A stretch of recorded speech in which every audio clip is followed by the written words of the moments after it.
Hello folks, this is Rico, and this week on Treks in Sci-Fi we're going to do a video cast, which haven't done one in a while. This will be for May the 1st, 2016. It'll be podcast 585, and what we're going to do is look at Star Trek fan films, video films, Star Trek related obviously, and the ones you can watch on YouTube or online somewhere else for free that kind of continue different Trek series. A lot of original series, mostly original series, seems to be the trend, although there are other films as well. We'll talk a little bit about the big controversy these days of CBS/Paramount suing a couple of the Star Trek films, or shutting one down and suing one actively.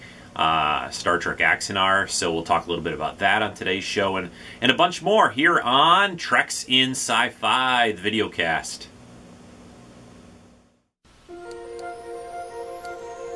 Hello everyone, and welcome to the Treks in Sci-Fi podcast. Scotty, beat me up. Fascinating.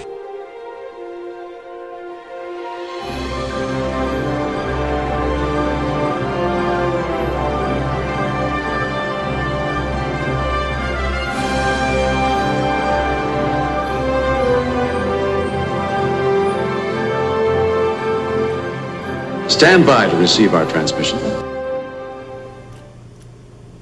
All right, I'm back. Hey, so today on Star Trek, I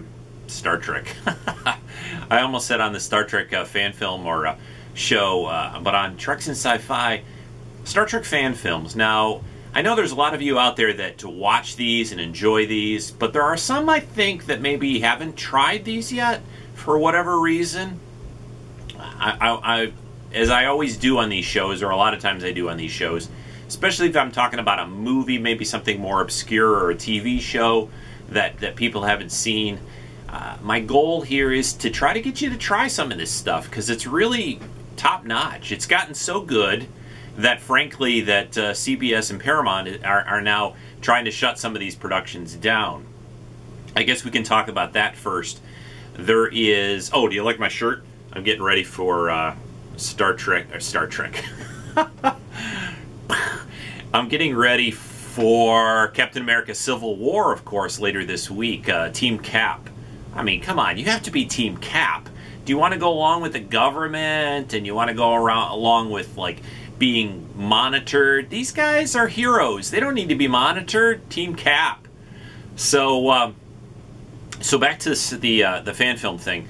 So what we could probably start off and talk about is this whole thing about Star Trek Axanar. There's been a lot of internet chatter in the last several months. Let's start off with what happened with Axanar was kind of unique and a little unusual, I think, for a couple of reasons. First, they created something called Prelude to Axanar, which was a very high production, with a lot of actors that we've seen before in Star Trek and Galactica and things like that appearing. So you had some top-notch talent in front of the camera, behind the cameras, and they did a really good job of producing that. So much so that they created that was Prelude to Axanar, and then they wanted to create what they called a true feature film version called Star Trek Axanar, and started a fundraising campaign, I think on Indiegogo,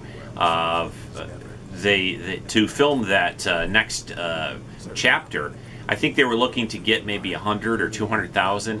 They ended up with like 600,000+, I think 650,000 approximately, of donations to make this, which is a lot of money, truthfully, to produce a film like this. So that got the attention of Paramount and CBS, and I think it's a joint lawsuit. I don't really know exactly the legal details of how that all lays out. The deal with Star Trek ownership these days is fairly simple, I guess. Paramount owns the movie side of things, and CBS handles the television side of stuff. That's why the new series that's coming for Star Trek in 2017 is really a CBS venture, and it's going to be on that CBS All Access thing and all that. So this Axanar fundraising thing got their attention, and they basically sued them to stop them from doing that, and probably for damages. And again, I'm not a lawyer, I don't know all the details of the lawsuit, but basically it shut them down and stopped them from doing this film. And there's a couple of things I think that are happening there. One, they raised a lot of money. It was very public. It was all over the internet. These guys kind of, I heard different things about the guys that were working on this, kind of shot off their mouths, and there wasn't, what they really needed to do was have a relationship with CBS Paramount. Go in there, say, hey, we want to do this. We're not planning on making a profit. We can show you our books. We can show you we get this much money. It gets spent on the movie. There was none of that connection there that I know other fan films have done to make it more clear to CBS Paramount that they are just doing this because they're true fans, that they want to produce some Star Trek for the fans to see. They're not trying to make money off of it by any means. So there's been a lot of talk since then. One, some people will say, well, CBS and Paramount are just trying to protect Star Trek, protect the name, protect their property. That kind of falls flat because fan films have been around, Star Trek fan films have been around for a long time. Really since the internet started showing video, since there was YouTube, even before that with private servers hosting videos, and even before that where it was done actually on real film or videotape and shown at conventions. For easily for 10, 20 years, and even before that, there's even a production with George Takei that's they're trying to revive that was done way back when they were working on the original Cruise films back in the late 80s. So again, Trek fan films have been around for, 30 years approximately, give or take. So now for CBS at this point in time, CBS Paramount will keep saying that, or I'll keep saying it, for them to come along at this point in time and say, nope, you can't do this, is really, I think, a problem with their suit in general. I think the fact that if they had done this way back 10, 20 years ago, especially when YouTube and online got really going, if they had really nipped it then, or created some kind of a system where they were allowing this, but they had kind of put their stamp of approval on it and said it was okay, something public, something that was well established, but they just let it go. They just let it run. And so I think they're really going to have a problem in making this stick, in stopping fan films in general. I don't think that's going to happen. Axanar may be a unique case. They did raise a lot of money, so there might be something more to it for that one. But people keep saying, are all Trek fan films going to get shut down? I don't think so. I think they have to just be more connected to the movie people and the television people. There's a couple of other pieces to this too. There's multiple pieces. One is there's a new movie, of course, Star Trek Beyond, coming out this summer. So CBS and Paramount want all Star Trek eyes, fans focused on that. And of course, there's this new series next year, early in 2017. Which they're going to be charging for, that $5.99 fee per month thing. That is going to be more or less, people are going to probably be mostly watching it on their tablets, on their computers. You can still put it on your TV, but it's a digital online thing. It's not a regular network series. It's not going to be broadcast over the airwaves, and so it falls into this kind of weird way of, they don't want maybe a confusion to happen between fan films and what they're going to be producing. There's a lot, I'm sure, going on, but I think they've become, I think they're being a little heavy-handed with it. I obviously think fan films are a great thing. I think it just, if they're done well, and everything that I'm going to talk about on this show today is done very well. It's very well produced. It's done with care and love for the original Star Trek, especially, which most of these films I'm going to talk about a little bit cover. So it's really, I think, in their best interest to kind of come to some kind of mutual agreement. One of the groups that I'm going to talk about, Star Trek Continues, has formally become a non-profit organization. So much so that if you donate to they've got a current donation campaign going to make another 3 episodes or so. They've done, I think, 5 so far. Number 6 is coming out in the end of May, and they want to do 3 additional ones. but they've become very upfront and connected to CBS Paramount. In other words, they're okay. They've gotten kind of like all right, you can come into the party, you can join us and make these films and have a good time. And they've done a great job. They are very, very well done. And I'll talk about those in a few. But so that's the story or the behind the scenes stuff. I mean, I've enjoyed fan films for a long time. Like I said, I've gone to conventions for a long time, and even in the early days, they showed little things at conventions that were done very low budget, very like in people's basement. I remember there was one that was a project probably 20 years ago in the Michigan area where people had created sets and bridges in their homes. A bridge set and did a film. It was in the local newspaper. They got a lot of coverage here. But these guys, I mean, for the most part, all of them pour time, money of their own efforts, just like doing a podcast, into these productions. And it's not a making money thing. It's a losing money thing. It's just because we love this stuff so much, and it's a way for us to show that to the public. And I've always wanted to do something like that. I had created little props and sets when I was growing up, but it was never, I never had anything elaborate enough to really make a movie out of it. So to me, this is very near and dear to my heart, and I enjoy them greatly. So let's get past all that. I don't want to make this a super long show, but I want to cover multiple productions at least. So let's get into it.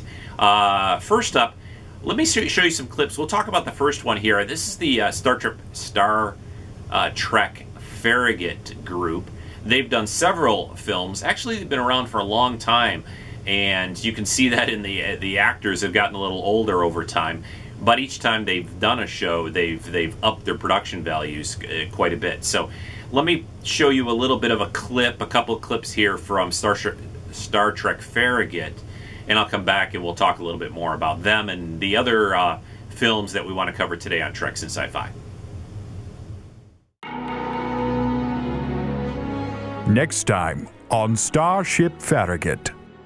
Captain's log, stardate 5816.5. While en route to Starbase 6, we received a distress signal from an unexpected source. I'm sure your Federation wouldn't be happy to see us.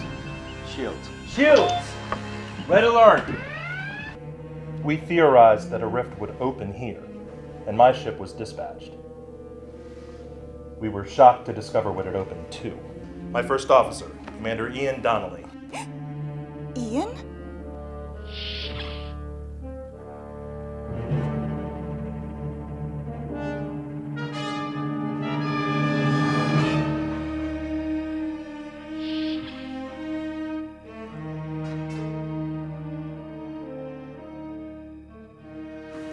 Ian? It's me. Oh, Ian, I missed you so much. Savages. Shut up, fool! Don't get any stupid ideas!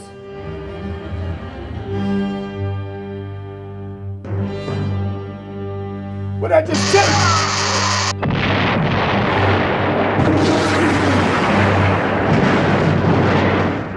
Controls aren't responding. We got nothing. Farragut is secure, sir. My weapon is set to torture. Don't! It's time for your crew to go nighty-night, Captain. Yeah, Star Trek Farragut, or Starship Farragut, I should say. That's how you find it. I think it's starshipfarragut.com. Yeah, I'm looking at that here.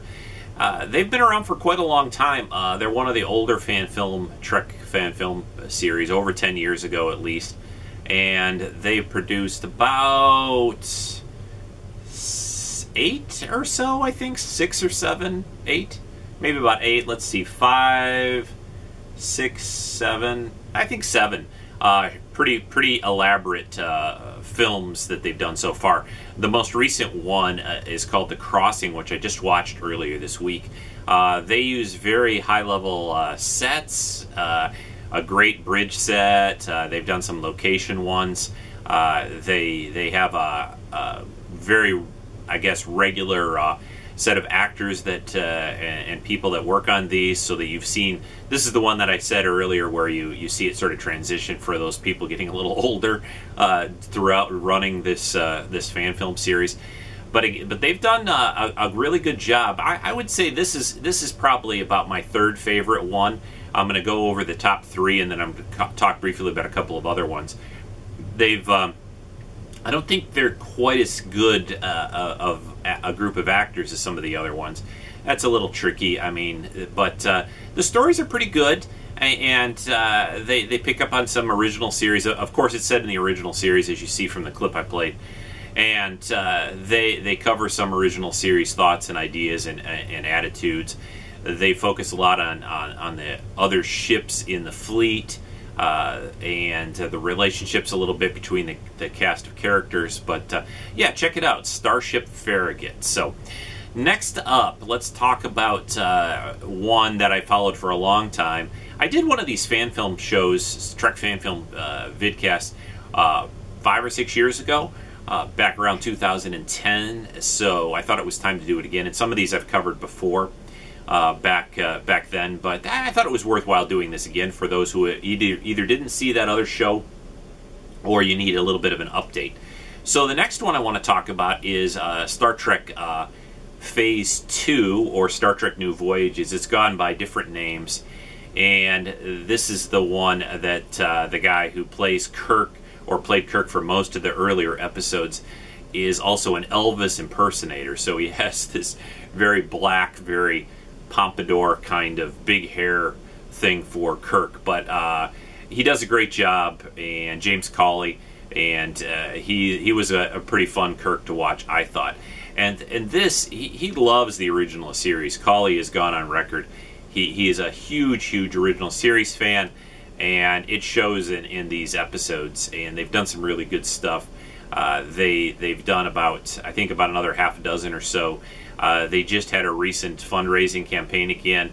They've got a new episode, which I've been playing, I think, over here out, and they did a episode about a year or so ago, a little bit more than a year ago now, called Mind Sifter, which was based on a really great TOS short story that was written for the Star Trek New Voyages paperback series. I think it was in the first of those books. It has to do with Kirk being both mind sifted by the Klingons, who sort of loses his memory, messes up his head, and he's also tossed back in time through the City on the Edge of Forever gateway portal. So he's back. It's set mostly on old Earth, and he's in an insane asylum, and it's a really good story, and they did a good job on that. So Star Trek New Voyages, or Star Trek Phase 2, I think they're back to New Voyages now. That name thing has been weird to me. They keep changing it. But here's some clips from the guys over at Star Trek New Voyages / Star Trek Phase 2. An attempt to rescue the Enterprise from a Romulan threat has propelled Sulu forward 30 years in time. There's a signal. Looks to be Sulu. But something's nae right. Mr. Sulu, what was 30 years to you was 30 seconds to us. Something else? Alana. Who is she? She's my daughter. You're Captain Kirk, aren't you? How did you know? My father told me you were impressive, and knew it. You command miracles and you don't even know it. I'm starting to. We now have only 32 minutes before our shields collapse.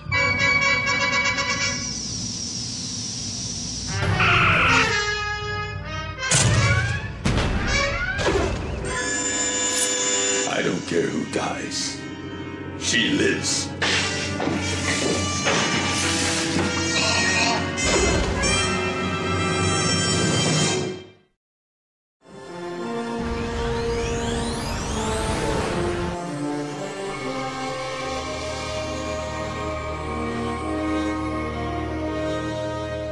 Next time on Star Trek New Voyages.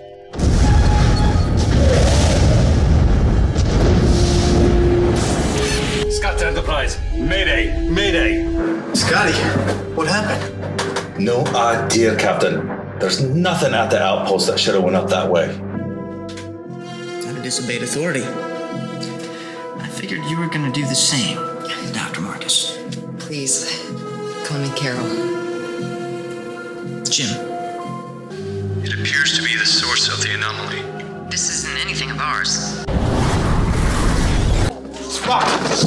You alright? Energy discharge. Damage. Respirator. If her respirator's out, she'll die.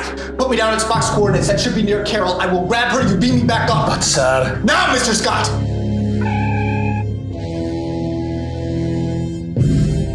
Energize. Already doing it, son.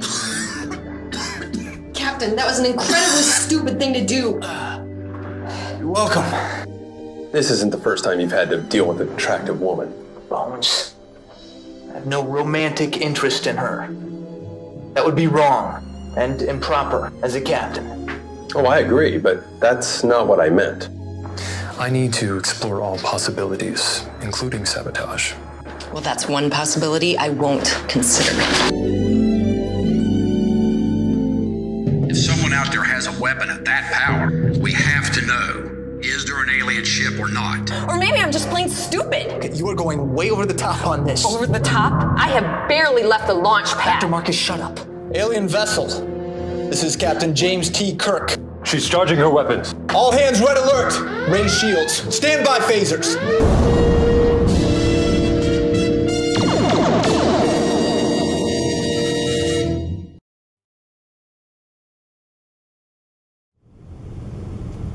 Okay, the Star Trek New Voyages, actually it was Phase 2 very early on, or most of the time, and now it's Star Trek New Voyages. Phase 2 kind of name came from, there was going to be a new Star Trek series. A lot of you know this story back before Star Trek The Motion Picture happened, and that was known as Star Trek Phase 2. But they've done a total of, let's see, they did a pilot called Come What May, then In Harm's Way, To Serve All My Days, which brought back Walter Koenig as Chekhov, which was a great episode. World Enough and Time, which brought in George Takei as Sulu again. Blood and Fire Parts 1 and 2. Enemy Starfleet, The Child, K'Tumba, Mind Sifter, which I mentioned earlier, The Holiest Thing. There's one called Bread and Savagery that's coming up soon. And then The Protracted Man, which is based on a short story. So 10 episodes are out, actually 11 counting their pilot episode total so far. They've been around for a good probably 15 years, maybe 12, 13. I think 2003 or 4 I think was their first one.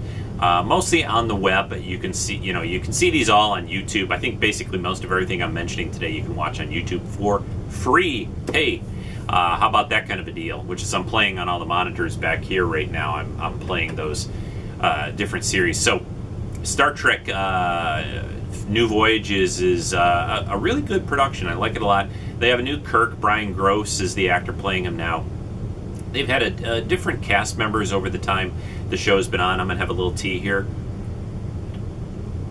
But they do a good job, and the sets are fantastic. The production values are great, and they do a very good job. I enjoy it a lot.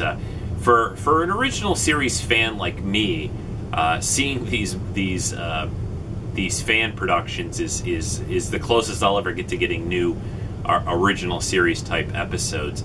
Everybody talks about how these J.J. Abrams, or the more recent, I guess J.J.'s still working on even this third one a little bit, Star Trek Beyond. But the last two films, in the alternate universe, everybody says how far and how different they are from the original series. Well, if you want original series, watch some Star Trek fan films. That'll hopefully satiate your appetite a little bit. Did I use those words right? Who knows?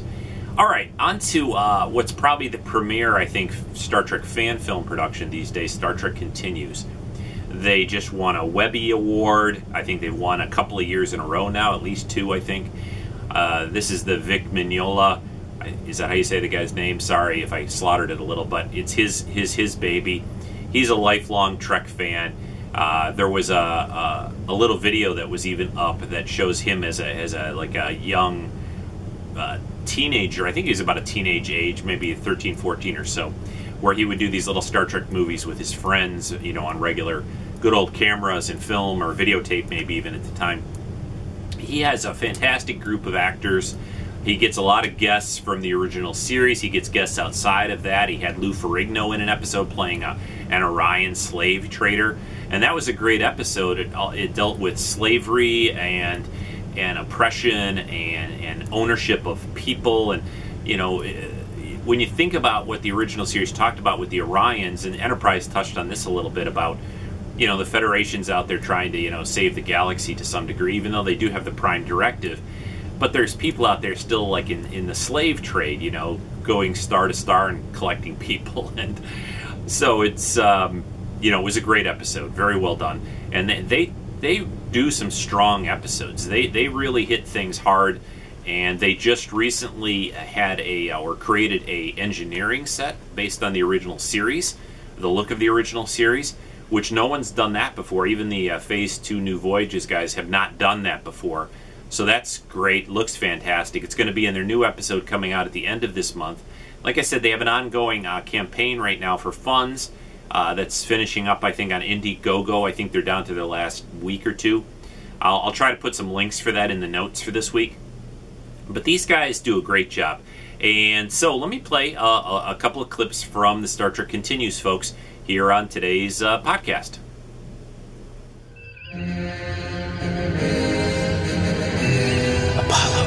All I desire is life and peace. You expect us to...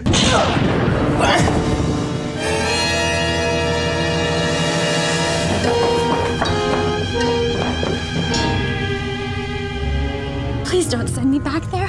You have no idea what it's like. When I'm done with you and your Starfleet, you'll be lucky to command a Gamma Scout. I'm about to violate a direct order from Starfleet Command. What the devil's going on, Mr. Spock? It appears you were temporarily interchanged with counterparts from a parallel universe. Status report. The Andorian vessels have entered orbit, sir. They're charging weapons. Lock onto their lead ship and fire. Captain? I said fire! I am the captain's woman. You are, aren't you? Join me.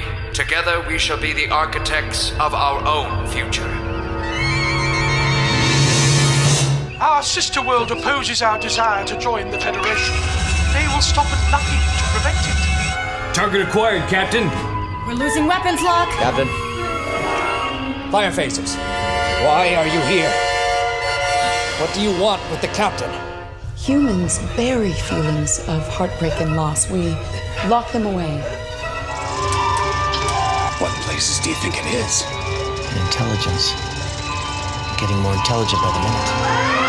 Wars on overload!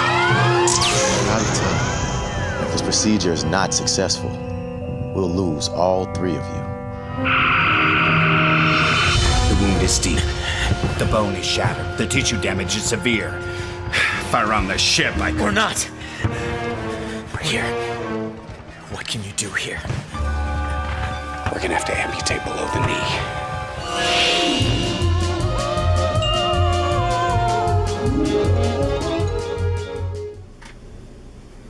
All right, I hope you like that. Yeah, Star Trek Continues I love. I've donated to their campaigns a couple of times. Like I said, they're a non-profit now. They have a good relationship, I think, with CBS Paramount.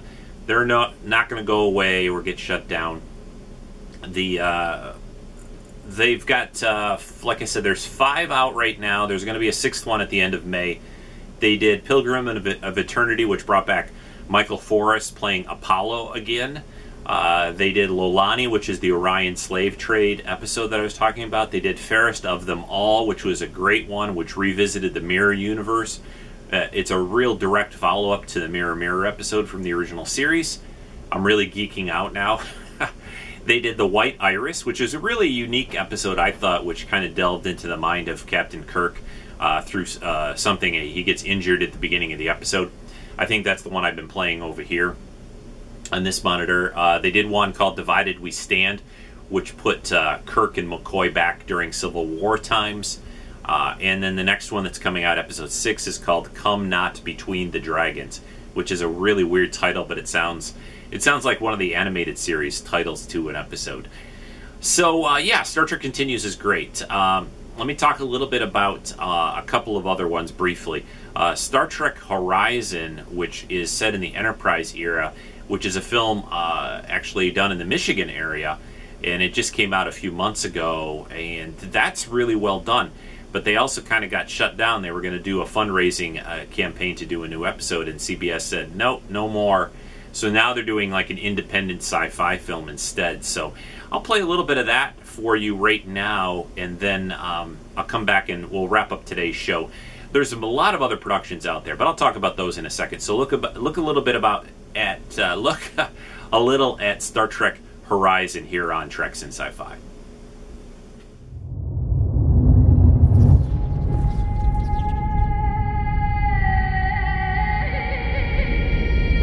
Horizon, so aptly named, both for its majesty and its grand power.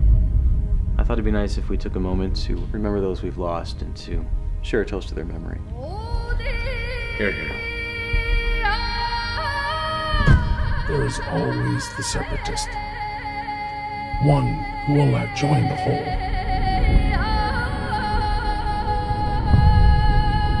Trying to remember what it is that we stand for and why those good people had to give their lives. And I have to hope that something good will come of it.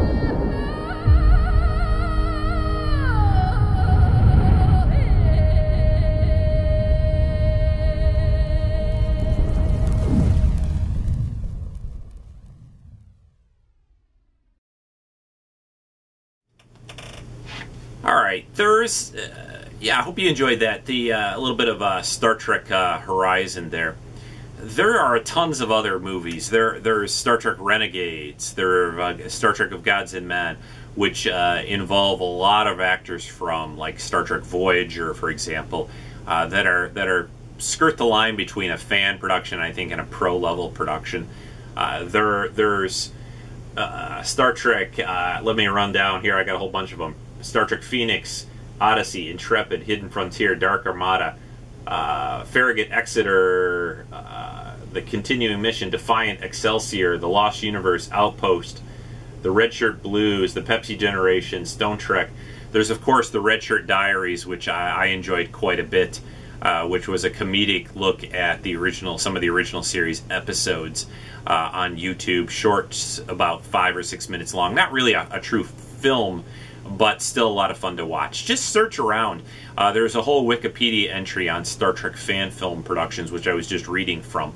So there's plenty out there. There's stuff set in all of the eras. Again, I think TOS is kind of the biggie that they emphasize and has the real big production values.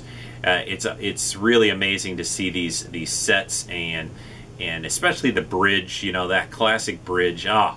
If what they say about this 2017 television series is true, and they do it like an anthology thing, maybe set in different eras, you know, there's talk that it's going to be set between the original series between the original series and TNG. That era has never really been explored a lot, truthfully. There's 70 or so years there that they've never really touched on very much. Enterprise, of course, was set before that, so. But I would love them to start off in maybe some episodes that are set like around the original series time, so we could see a true CBS production set back in that era. Because without these fan films set in TOS time, we'll never really see that kind of episode and look and costuming again officially. So I love this stuff. I try to support it when I can, a few dollars here, a few dollars there on their Kickstarters or Kirkstarters, like the guys at Star Trek Continues called it, or Indiegogo or whatever. So, there's people who are worried that CBS is going to shut things down and they don't want to donate, but I think we're okay on the biggies that I've mentioned here, especially the Star Trek Continues, Star Trek Phase 2 or New Voyages. Those guys have been established for a while, and again, like I said, I think they have a relationship already established with CBS and Paramount that they're okay with that. Axanar was kind of this little guy that just came along and said, "Hey, look at the nearly $250,000 that we've raised to do a film. Take that, CBS Paramount. I don't think that sat well with them. So that's my opinion, at least. This is Rico. I'm signing off now. I hope you guys enjoyed this. Please check out these fan films online. Check out my Patreon.com. I got to get the upper display here built. I'm going to start that this month.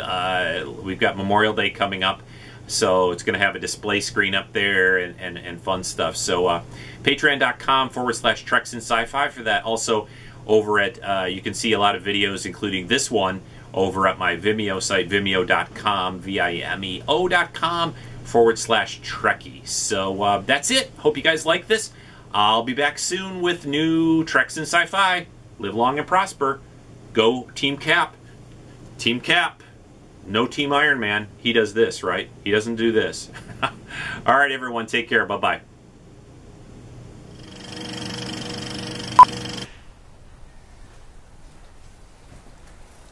What?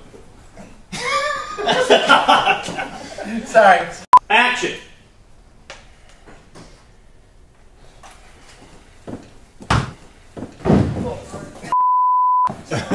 Mr. Scott has implemented a level 3 energy dampening field on this deck. Yet another act of treachery which proves why your command must come to an end.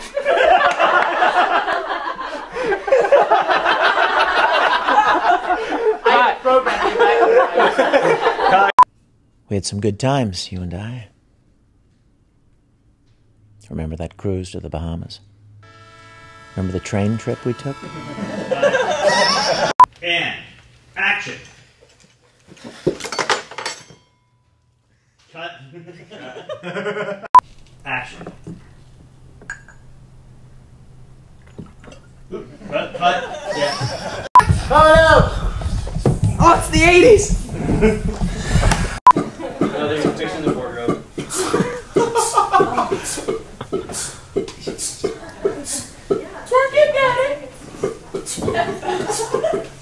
You've not seen moves like this before, I guarantee you that.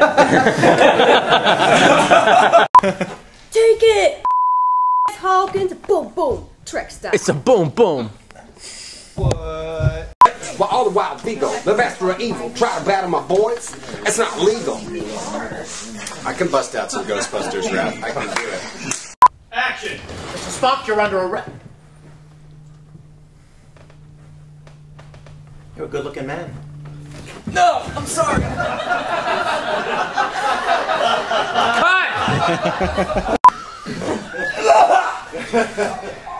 Give one to yourself. Please, give me one.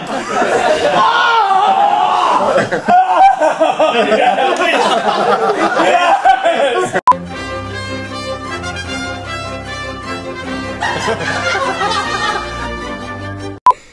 Same time next week?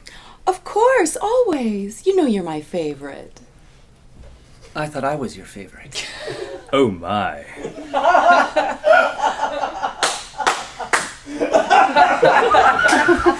One man cannot summon the future. But one man can change the present. Be the manager of this Taco Bell, Mr. Spock. Find a logical reason for bringing back the lava burrito and make it stick. Captain, we've got a problem! There we go. I'm gonna catch you later. Let's try this again. Mr. Spock is a wussy little girl. And you tell him I want my records back. That's not fair. I told you I would, didn't I? The fire is so delightful. It's like a 45, whatever, however we set before. Since we've no place to go. Okay. Let him die. No.